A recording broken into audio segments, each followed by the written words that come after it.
ఇదిగా రాస్తుంటారు, ఏదో అంత అయిపోయింది, పోయింది, నాశనం అయిపోయిందని. నేను కొందరికే చెప్తున్నా. ఒక యూట్యూబర్ వస్తాడు, నువ్వు చెప్పు అంటాడు. నేను చెప్పినాక ఆయన దగ్గర పోయి నువ్వు చెప్పు అంటాడు. ఎలా తెలుస్తుంది ఏది కరెక్టు ఏమని? ఏదో రాస్తారు. ఏం తెలుసు మీకు తాడిపత్రి గురించి? It's number 1 municipality in India. ఎన్ని అవార్డులు వచ్చినాయో మాకే తెలియదు. మరి ఈ జర్నలిస్టులు ఈ ఊర్లలో అండర్ గ్రాడ్యుయేటెడ్ ఉందా లేదా చెప్తాం రండి. Record wise not even a single bill is pending. మొత్తం మున్సిపాలిటీలు ఆంధ్రప్రదేశ్లో దగ్గర లైట్లకు 10 సంవత్సరాల కింద ఇచ్చినాయి, అవే ఇంకా కట్టలే.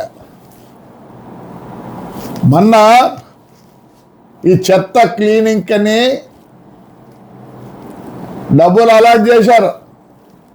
అనంతపురానికి 24 కోట్లు, కర్నూలుకి 29, కడపకి ఇది 2వ సారి.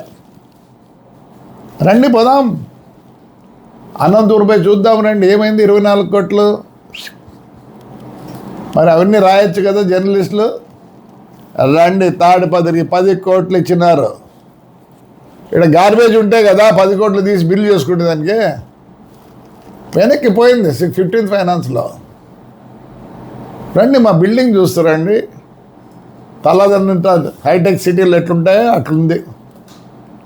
సెంట్రల్ ఎయిర్ కండిషన్, ముందర ఫ్లష్ గ్రీన్. ఏదో చెప్తుంటారు, చెప్తే కూడా బాధపడేది లేదు, భయపడేది లేదు.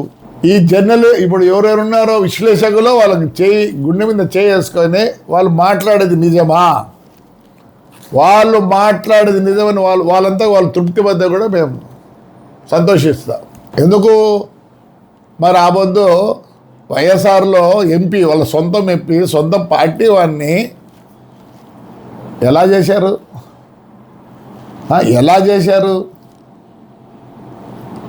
ఈడన ఎవరిని కొట్టడంలే, పోలీసుల చేత కొట్టించినారా లేదా మీరే చెప్పండి. మీరు చెప్పింది, మీరు రాసిందే కదా మేము కూడా చెప్పేది. వద్దు ఏమైంది ఆ పొద్దు అందరు వాయిస్ ఏమైంది సార్?